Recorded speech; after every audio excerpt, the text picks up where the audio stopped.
Hello everyone, thank you so much for watching. I am your YB sir and I welcome you all in today's class. The finest and the easiest way to learn the concepts of physics very clearly. Stay tuned with me so that I will able to clear all the doubts of yours. So let's go to our today's topic of discussion. Last class में हमने क्या discuss किए थे कि electric potential due to dipole के बारे में हम डिस्कस कर चुके हैं ऑलरेडी. सो इस क्लास में हम क्या डिस्कस करने वाले हैं कि electric potential due to system of charges. अगर आप लोगों के पास एक सिस्टम पे बहुत सारे चार्जेस प्रेजेंट होंगे तो उस सिस्टम के लिए पोटेंशियल एक पर्टिकुलर पॉइंट पे कितना आएगा वो अभी हम देखने वाले हैं. वो कैसे कैलकुलेट करेंगे, ठीक है. अगर आपके पास n नंबर ऑफ चार्ज है और वो जो n नंबर ऑफ चार्ज है वो कोई पर्टिकुलर पॉइंट पे एक इकट्ठा होके नहीं रहे हैं. यहाँ पे सपोज Q1 है, यहाँ पे Q2 है, यहाँ पे Q3 है, यहाँ पे Q4 है. सो ऐसे करके n number of charges are present in a particular system. Suppose in this room we have n number of charges. So we want to find out what is the electric potential at this particular point due to all the other charges. So वो हम कैसे निकालेंगे. So आप लोगों को पता होगा कि सुपरपोजिशन प्रिंसिपल के बारे में, superposition principle for force, superposition principle for electric field. अभी हम देखेंगे कि इलेक्ट्रिक पोटेंशियल के लिए सुपरपोजिशन प्रिंसिपल क्या होगा. उसके बाद हम इसके ऊपर चर्चा करेंगे, ठीक है. सो पहले हम देखेंगे कि इलेक्ट्रिक पोटेंशियल के लिए सुपरपोजिशन प्रिंसिपल आखिर में होता क्या है. सुपरपोजिशन प्रिंसिपल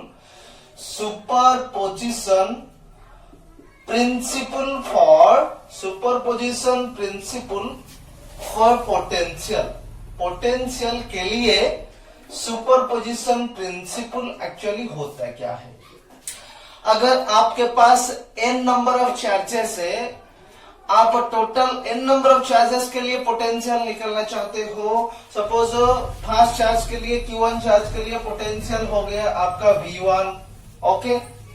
सेकेंड चार्ज के लिए हो गया potential suppose V2, third charge के लिए पोटेंशियल हो गया V3. ऐसे करके आपके पास n नंबर ऑफ चार्जेस है.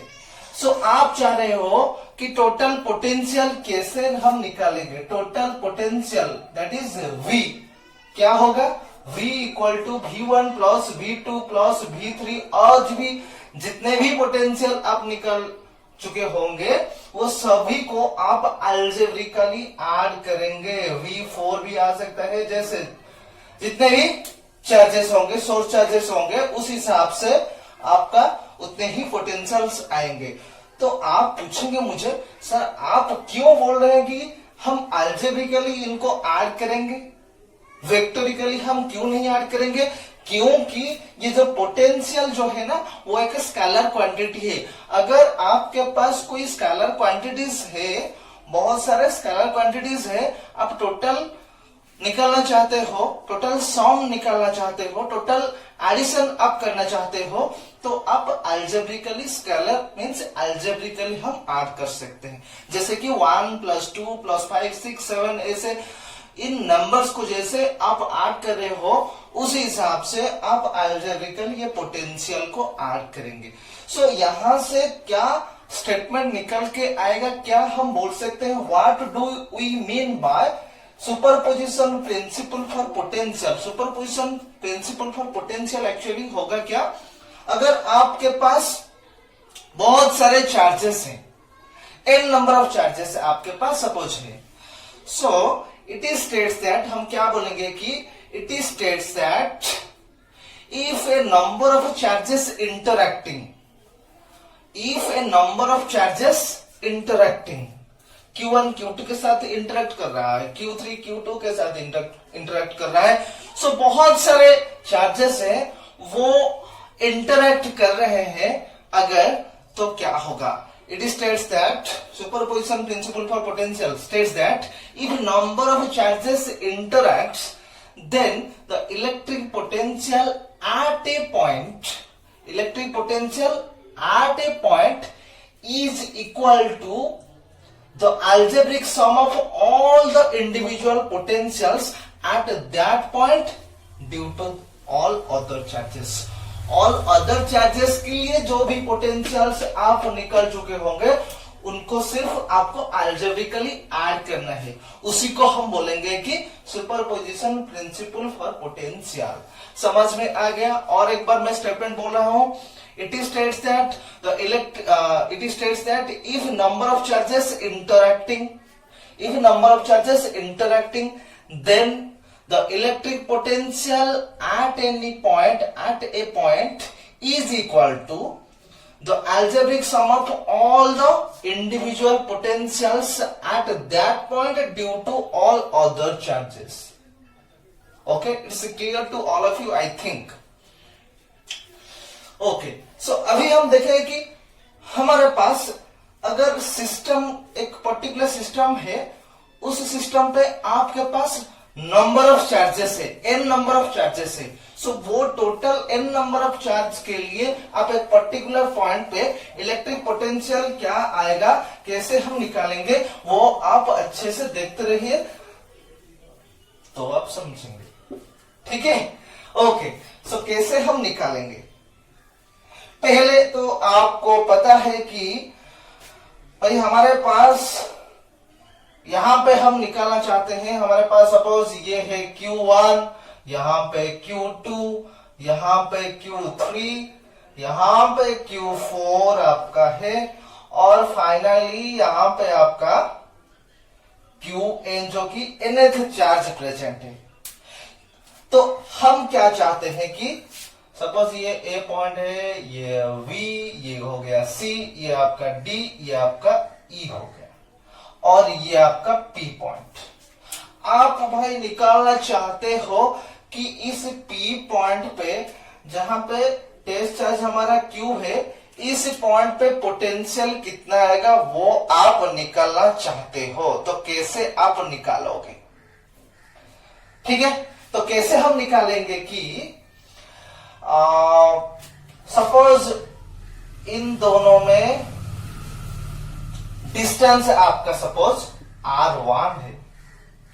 सो सिर्फ अगर हम बोलेंगे कि ये सिर्फ Q1 के लिए इस पर्टिकुलर पॉइंट पे पोटेंशियल कितना होगा, तो हम क्या बोलेंगे कि वो V1 हो जाएगा, जो कि आपका आ जाएगा V1 equal to beta Q1 divided by what? Q1 divided by R1, right? So Q1 के लिए आपका पोटेंशियल इस पॉइंट पे आ गया V1। सो उस हिसाब से V2 कितना आएगा? V2 मतलब Q2 चार्ज के लिए यहां से यहां तक सेपरेशन सपोज R2 है, और यहां से यहां तक सपोज R3, यहां से यहां तक R4, यहां से यहां तक Rn distance.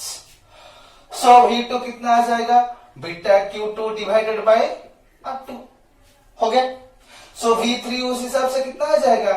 Beta Q3 by R3। I think it's clear to all of you, क्योंकि हम लोगों को पता है कि electric potential due to an single isolated charge के लिए कितना पोटेंशियल है? V equal to beta Q by R। अगर यहाँ पे Q1 है तो उस हिसाब से लिखेंगे कि beta Q1 by R1 distance, right? So उसके बाद हम क्या लिखेंगे कि Q4 के लिए कितना आएगा पोटेंशियल, जो कि V4 है, beta Q4 divided by R4।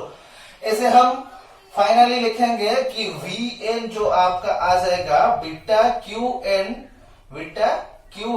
Divided by Rn। Okay, so आपके पास अभी ये जो सिस्टम है, इस सिस्टम पे टोटल कितने चार्जेस है? n चार्जेस है। सो यहाँ पे nth चार्ज के लिए जो पोटेंशियल जो Vn है वो हमने लिख चुके हैं। सो अभी आपके पास इस Q4 के बाद और भी बहुत चार्ज है, तो हम कैसे लिखेंगे कि टोटल पोटेंशियल कितना आएगा इस पर्टिकुलर पी पॉइंट पे। इस पर्टिकुलर पी पॉइंट पे Q1 के लिए ये आ गया, पर्टिकुलर पी पॉइंट पे Q2 के लिए ये एक्सप्रेशन आ गया, Q3 के लिए ये वाला एक्सप्रेशन, Q4 के लिए ये वाला एक्सप्रेशन, Qn के लिए ये वाला एक्सप्रेशन। तो टोटल पोटेंशियल कितना होगा, हम टोटल उनको R कर लेंगे। सुपरपोजिशन प्रिंसिपल ये कहता है कि अगर आपके पास कोई सिस्टम ऑफ चार्ज है, वो अगर इंटरेक्ट करते हैं तो एक पर्टिकुलर पॉइंट पे टोटल पोटेंशियल कितना होगा, ये सभी पोटेंशियल को हम अलजेब्रिकली, इंडिविजुअल पोटेंशियल को हम अलजेब्रिकली अगर ऐड कर लेंगे तो टोटल सिस्टम का पोटेंशियल हम निकाल सकते हैं। कितना आएगा टोटल पोटेंशियल सिस्टम का, V1 plus V2 plus V3 plus V4 plus और भी जितने चार्जेस होंगे उनके लिए पोटेंशियल निकालेंगे, लास्ट पे Vn के लिए आप निकालेंगे। सो इन जनरल आप यहां से लिख सकते हैं कि beta Q1 by R1 plus beta Q2 by R2 plus beta Q3 by R3 plus beta Q4 by R4 dot dot dot dot dot plus beta Qn by Rn।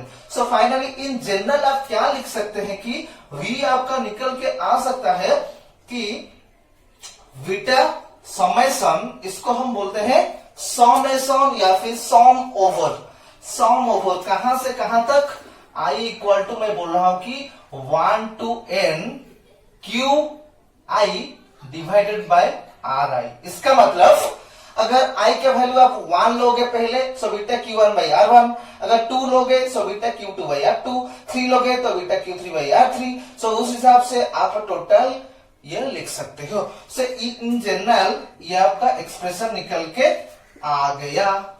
Okay, ये आपका expression निकल के आ गया, इसको आप equation 1 दो, हो गया।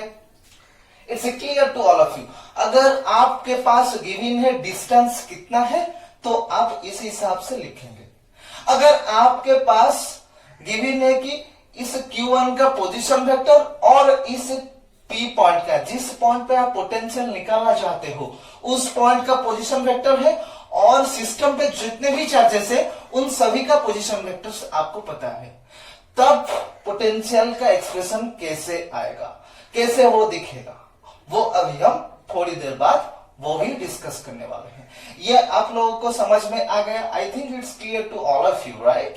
ओके, सो नेक्स्ट अभी हम देखेंगे कि अगर आपके पास वही सिस्टम ऑफ चार्जेस है पर यहां पे सिर्फ डिस्टेंस था, पर अगर इस सभी चार्ज का अगर पोजीशन वेक्टर होगा तब पोटेंशियल कैसे नजर आएगा, वो अभी हम देखने वाले हैं। ठीक है, सो कैसे हम निकालेंगे, अभी हम कैसे निकालेंगे। हम ये बोल रहे हैं कि सभी का पोजीशन वेक्टर होगा। सभी का पोजीशन वेक्टर अगर है तो क्या सभी का पोजीशन वेक्टर कैसे हम लिखेंगे, ये आपका हो गया कोऑर्डिनेट सिस्टम, ये आपका एक्स एक्सिस, ये आपका वाई एक्सिस और ये आपका जेड एक्सिस, राइट? ये आपका ऑरिजिन है।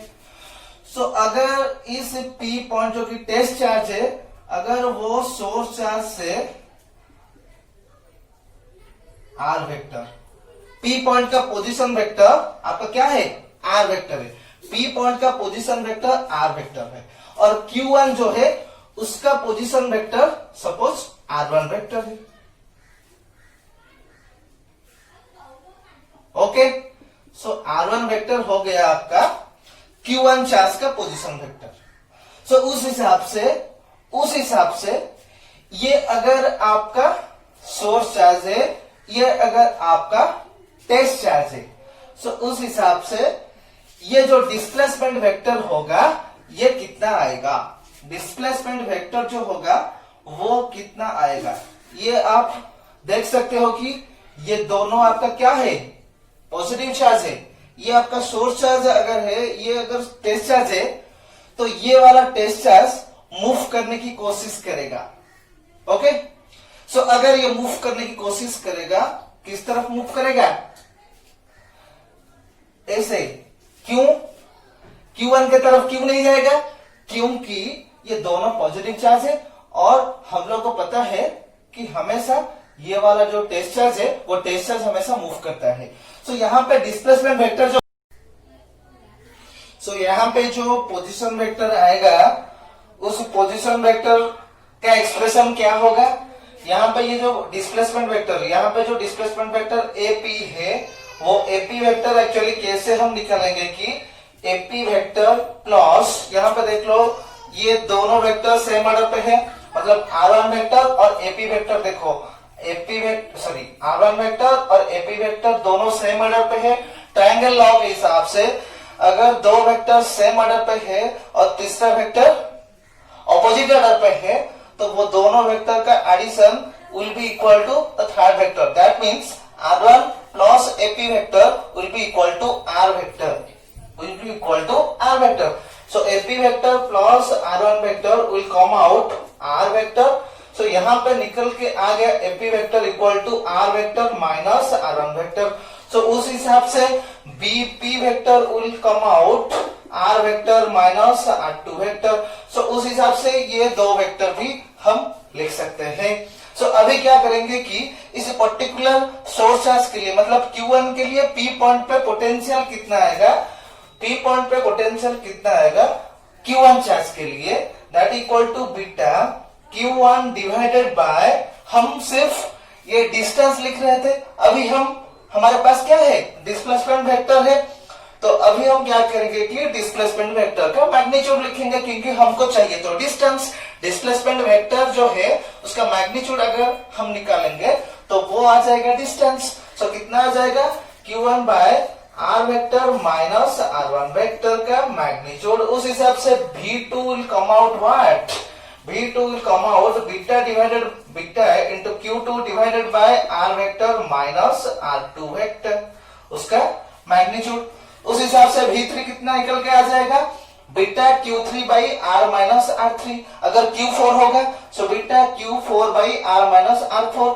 देखो यहाँ पे नोटेशन, और एक बार नोटिस करने की कोशिश करो कि वहां यहाँ पे 1 है तो ये 1 ये 1, 2 है तो ये 2 ये भी 2, 3 होगा तो ये 3 ये 3 ये भी 3 होगा, 4 है तो उस हिसाब से 4 होगा तो यहाँ पे 4 यहाँ पे 4 यहाँ पे भी 4 आएगा। अगर nth चार्ज के लिए आप निकालना चाहते हो तो पोटेंशियल कितना आ जाएगा, Vn equal to beta Q1 by R minus Rn। अगर टोटल सिस्टम ऑफ चार्ज के लिए आप निकालना चाहते हो तो सुपरपोजिशन प्रिंसिपल के हिसाब से ये सभी चार्ज के लिए जो पोटेंशियल निकल के आपका आया होगा, ये सभी पोटेंशियल को आप अलजेब्रिकली ऐड कर लेंगे तो कितना आ जाएगा, V equal to V1 plus V2 plus V3 plus Vn। जितने भी चार्ज हो गए सभी का पोटेंशियल आप इंडिविजुअली निकालने के बाद वो सभी को आप अलजेब्रिकली ऐड कर लेंगे। अगर आप अलजेब्रिकली ऐड कर लेंगे, मैं समेशन के थ्रू लिख रहा हूं, कितना आ जाएगा, बीटा समेशन कितना आ जाएगा, समेशन सम ओवर मतलब एडिशन होगा।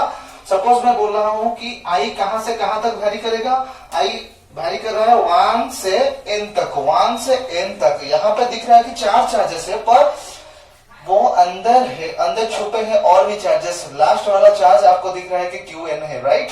तो यहाँ पे n चार्जेस है, so I will vary from 1 to n। Expression कैसे लिखेंगे, expression will come out Qy divided by, देखो यहाँ पे 1 है Q1 R माइनस R1, सो उस हिसाब से Qy divided by R minus Ri। यहाँ पे 1 है तो 1 है, यहाँ पे 2 है तो 2 है, यहाँ पे I है तो I ही आएगा। सो R minus R vector minus Ri vector का मैग्नीट्यूड, ये आपका एक्सप्रेशन, फाइनल एक्सप्रेशन निकल के आ गया। अगर आपके पास पोजीशन वेक्टर गिवन है, अगर Q1 और Q का मतलब टेस्ट चार्ज और सोर्स चार्ज दोनों का अगर पोजीशन वेक्टर गिवन है, तो ऐसे टाइप का पोटेंशियल, टोटल पोटेंशियल आप ऐसे ही निकाल सकते हो। अगर सिर्फ आपको गिवन है कि Q1 और Q, तो ये वाला एक्सप्रेशन लिखेंगे। अगर Q2 ही गिवन है तो ये वाला एक्सप्रेशन आ जाएगा। अगर आपको पूछा जाएगा कि एक सिस्टम पे दो चार्ज है Q1 Q2 और एक पर्टिकुलर पॉइंट Q पॉइंट पे आप पोटेंशियल निकालना चाहते हो, तो क्या करोगे, इंडिविजुअल निकालने के बाद ये दोनों को आप अलजेब्रिकली ऐड कर लेंगे। Okay, I think it's clear to all of you.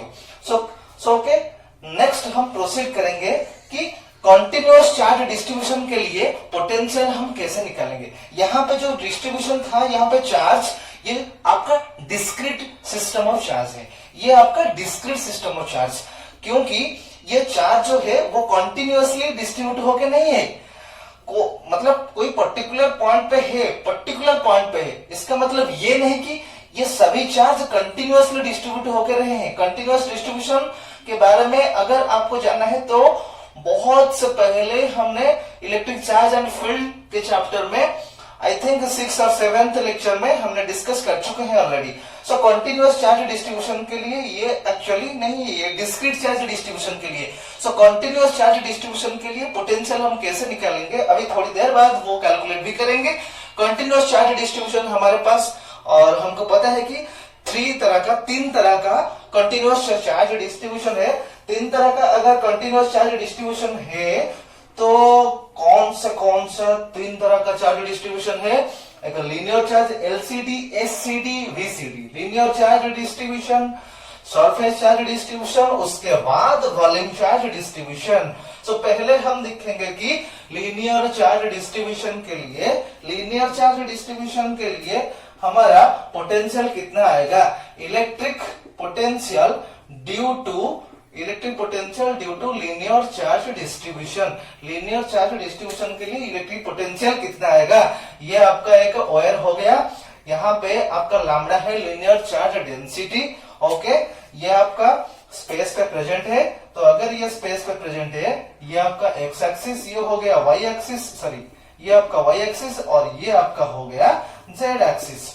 Okay, सो ये जो ओयर प्रेजेंट है इसका सपोज देखो, मान लो कि आप चाहते हो कि ये जो ओयर प्रेजेंट है इस पे टोटल चार्ज क्यू है और लीनियर चार्ज डेंसिटी आपका लैम्डा है। एक बार मैं बोल रहा हूं कि क्यू सपोज आपको पता नहीं है, सिर्फ आपको पता है कि लैम्डा, लीनियर चार्ज डेंसिटी आपको पता है। तो आप चाहते हो कि इस चार्ज डिस्ट्रीब्यूशन के लिए यहाँ पे मैं एक पॉइंट पी लूंगा, जहां पे मैं टेस्ट चार्ज क्यू रखूंगा, उस पॉइंट पे पोटेंशियल कितना आएगा? सपोज इस पॉइंट पी का पोजीशन वेक्टर r1 है, और यहाँ पे मैं एक छोटा सा लेंथ एलिमेंट लूंगा जो कि dl है। यहाँ पे मैं a बोल के लिखूंगा कि यहाँ पे मेरा चार्ज सपोज dq चार्ज है, और इसका लेंथ सपोज dl है, इसका टोटल लेंथ सपोज l है, इस लेंथ dl है, यहाँ पे चार्ज dq है। सो उस हिसाब से लैम्डा कितना निकल के आ जाएगा? Lambda will come out dq by dl। हमको पता है कि linear charge density is always equal to the charge content per unit length. यहाँ पे चार्ज dq है, पर यूनिट लेंथ मतलब dl लेंथ है। सो उस हिसाब से dq यहाँ पे कितना निकल के आ जाएगा? dq will come out lambda into dl, जो कि dq का एक्सप्रेशन हो गया। सो हमको अभी के लिए हम इस dq के लिए इस पॉइंट पे कितना आएगा पोटेंशियल वो पहले लिखेंगे। सपोज इसका पोजीशन वेक्टर r2 हो गया, सो उस हिसाब से ये जो डिस्प्लेसमेंट हो जाएगा, डिस्प्लेसमेंट वेक्टर कितना हो जाएगा? r1 vector minus r2 vector. क्यों r1 vector minus r2 vector लिख रहे हैं? क्योंकि देखो ये दोनों वेक्टर सेम ऑर्डर पे है। So r2 vector plus AP vector is equal to r1 vector. देखो और मैं बोल रहा हूँ r2 vector plus AP vector is equal to r1 vector. So उस हिसाब से AP vector will come out what? r1 vector minus r2 vector. अभी थोड़ी देर पहले मैंने लिखा था। Okay, so r1 vector minus r2 vector हो गया। सो उस हिसाब से इस छोटा सा लेंथ एलिमेंट के लिए पोटेंशियल सपोज छोटा सा पोटेंशियल आ गया जो कि dv है। dv कितना आएगा? dv will come out beta charge कितना है? dq डिवाइडेड बाय इसका सेपरेशन कितना है? r1 माइनस r2 का मैग्नीट्यूड। सेपरेशन हम लोग को लिखना है, राइट? सो r1 vector minus r2 vector का मैग्नीट्यूड, जो कि इस dq के लिए पर्टिकुलर p पॉइंट पे पोटेंशियल है। पर हमको तो पता करना है कि टोटल लीनियर चार्ज डिस्ट्रीब्यूशन के लिए कितना आएगा। टोटल के लिए हम क्या करेंगे कि इंटीग्रेशन कर लेंगे, क्योंकि ये कंटीन्यूअस चार्ज डिस्ट्रीब्यूशन है, राइट? सो टोटल पोटेंशियल आपका निकल के आ गया। कैसे हम निकालेंगे? इसका इंटीग्रेशन अगर करेंगे तो ही टोटल पोटेंशियल निकालेंगे। So total potential v will come out beta dq is lambda into dl। So lambda into dl divided by r1 vector minus r2 vector का मैग्नीट्यूड का इंटीग्रेशन। ये आपका फाइनल एक्सप्रेशन हो गया लीनियर चार्ज डिस्ट्रीब्यूशन के लिए, equation 3, जो कि लीनियर चार्ज डिस्ट्रीब्यूशन के लिए पोटेंशियल कितना आएगा एक पर्टिकुलर पॉइंट पे। हो गया, it's clear to all of you. Next उसके बाद हम देखेंगे कि अगर आपके पास कोई सरफेस चार्ज डिस्ट्रीब्यूशन है, तो उस सरफेस चार्ज डिस्ट्रीब्यूशन के लिए एक पर्टिकुलर p पॉइंट पे इलेक्ट्रिक पोटेंशियल आपका कितना निकल के आएगा, वो अभी हम थोड़ी देर बाद देखने वाले हैं। तो अगर आपके पास कोई सरफेस चार्ज डिस्ट्रीब्यूशन है तो उस हिसाब से सरफेस चार्ज डेंसिटी कितना आ जाएगा। सपोज ये आपका सरफेस है, सरफेस, ओके। यहाँ पे सरफेस चार्ज डेंसिटी आपका सिग्मा है। छोटा सा मैं सरफेस एलिमेंट चूज करूंगा, ये आपका छोटा सा सरफेस एलिमेंट है, ओके। सपोज इमेजिन कर लो कि एक फुटबॉल है, उस फुटबॉल का एक छोटा सा पैच आप कंसीडर कर रहे हो, उस पैच पे आपका चार्ज कितना है, dq है। सो उस चार्ज के लिए पहले उस छोटा सा ब्लैक या व्हाइट पैच, आप जो भी चूज कर सकते हो, उस छोटा सा पैच के लिए एक पर्टिकुलर पॉइंट पे पोटेंशियल कितना आएगा वो पहले हम दिखेंगे। उसके बाद टोटल सरफेस चार्ज डिस्ट्रीब्यूशन के लिए कितना आएगा एक्सप्रेशन पोटेंशियल का, वो हम दिखेंगे। सो ये आपका केस 2 है, जो कि electric potential due to surface charge distribution. So उस हिसाब से यहाँ पे मैं लिखूंगा कि सिग्मा, जो कि सरफेस चार्ज डेंसिटी है, sigma will come out dq by, suppose इसका सरफेस एरिया सपोज है ds, okay. So dq by ds, उसके बाद ये आपका हो जाएगा dq will equal to sigma into ds, तो सिग्मा इंटू ds। उसके बाद आपका उस हिसाब से पोटेंशियल क्या लिखेंगे, इंटीग्रेशन नहीं होगा, पहले हम लिखेंगे कि dv, जो कि स्मॉल सरफेस एरिया एलिमेंट के लिए पोटेंशियल कितना होगा, dv equal to beta dq by r1 minus r2, जो कि सेम होगा। उसके बाद टोटल पोटेंशियल अगर आप निकला चाहते हो तो क्या करेंगे कि इंटीग्रेशन करेंगे, क्योंकि ये कॉन्टिन्यूस चार्ज डिस्ट्रीब्यूशन है। सो इंटीग्रेशन करने के बाद dq in place of dq what we can write, in place of dq we can write sigma into ds, sigma into ds, जो कि इक्वेशन 4 आपका हो जाएगा। सरफेस चार्ज डिस्ट्रीब्यूशन के लिए इलेक्ट्रिक पोटेंशियल हो गया। I think it's clear to all of you, okay. Next हम क्या करेंगे कि वॉल्यूम चार्ज डिस्ट्रीब्यूशन के लिए, जो कि केस 3 होगा, वॉल्यूम चार्ज डिस्ट्रीब्यूशन के लिए यहाँ पे वॉल्यूम चार्ज डिस्ट्रीब्यूशन हेडिंग रहेगा, उसके लिए पोटेंशियल आपका इलेक्ट्रिक पोटेंशियल कैसे निकल के आएगा, तो उसका एक्सप्रेशन क्या होगा अभी हम देखने वाले हैं, ओके। सो आपके पास एक छोटा सा वॉल्यूम एलिमेंट है, जो कि मैं छोटा सा क्यूब लिख रहा हूं, ये आपका क्यूब है, ओके। सो ये आपका वॉल्यूम चार्ज डिस्ट्रीब्यूशन है, जहां पे मैं ये लैम्डा लिख रहा हूं, सॉरी रो आपका वॉल्यूम चार्ज डेंसिटी है। सो इस टोटल वॉल्यूम चार्ज डिस्ट्रीब्यूशन के लिए पी पॉइंट पे पोटेंशियल कितना आएगा। सो उस हिसाब से क्या करेंगे, एक छोटा सा वॉल्यूम एलिमेंट चूज करेंगे और एक छोटा सा क्यूब लेंगे, जो कि ए पॉइंट पे है, जहां पे चार्ज dq है और यहाँ पे वॉल्यूम है dv। इस छोटा सा वॉल्यूम एलिमेंट का वॉल्यूम कितना है, dv, और इसका पोजीशन वेक्टर आपको पता है कि r2 वेक्टर है। सो उस हिसाब से इस छोटा सा वॉल्यूम एलिमेंट के लिए वॉल्यूम चार्ज डेंसिटी कितना आ जाएगा, जो कि रो होगा। So rho will come out equal to dq by charge content per unit volume. So dq by dv, rho equal to dq by dv। So dq कितना निकल के आ जाएगा, rho into dv, rho into what, rho into dv। उसके बाद expression कितना आएगा, मतलब इस छोटा सा लेंथ एलिमेंट के लिए इस पर्टिकुलर पी पॉइंट पे पोटेंशियल कितना आएगा, कितना हम लिखेंगे, dv will be equal to dv, देखो यहाँ पे जो v है ये आपका वॉल्यूम है और यहाँ पे जो v है वो है पोटेंशियल, राइट, कंफ्यूज मत होना। So dv will be equal to what, beta dq by r1 minus r2। उसके बाद total volume element, sorry total volume charge distribution के लिए ये आपका जो एक्सप्रेशन है छोटा सा वॉल्यूम एलिमेंट के लिए इस पॉइंट पे टोटल वॉल्यूम चार्ज डिस्ट्रीब्यूशन के लिए इस पर्टिकुलर पी पॉइंट पे पोटेंशियल कैसे हम निकालेंगे, इसका टोटल इंटीग्रेशन कर लेंगे। सो dq, in place of dq what we can write, in place of dq we can write rho into dv, okay। I think it's clear to all of you, ये आपका expression equation 5 हो जाएगा, okay. सो आज के class में हमने क्या discuss कर चुके हैं, और एक बार पहले ओवरलुक कर लीजिए, ओके।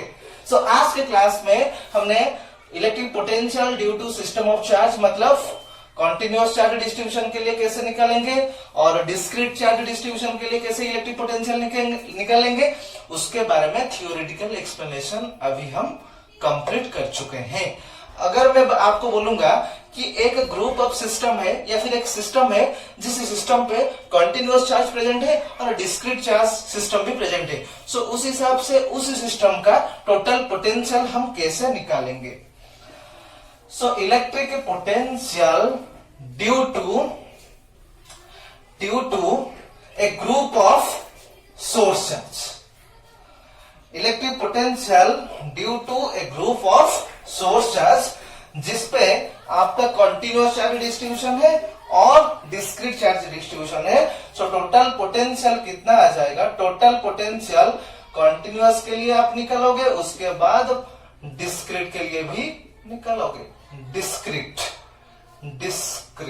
ओके, कॉन्टिन्यूअस के लिए और डिस्क्रीट के लिए। कॉन्टिन्यूअस के लिए तीनों भी आएगा। सपोज आपके पास ऐसा सिस्टम है जिस सिस्टम पे लीनियर चार्ज एग्जिस्ट कर रहा है, वॉल्यूम चार्ज एग्जिस्ट कर रहा है, सरफेस चार्ज भी एग्जिस्ट कर रहा है। सो उस हिसाब से कितना आ जाएगा, beta lambda dl divided by r1 minus r2 vector का मैग्नीट्यूड इंटीग्रेशन प्लस ये आपका लीनियर चार्ज के लिए हो गया।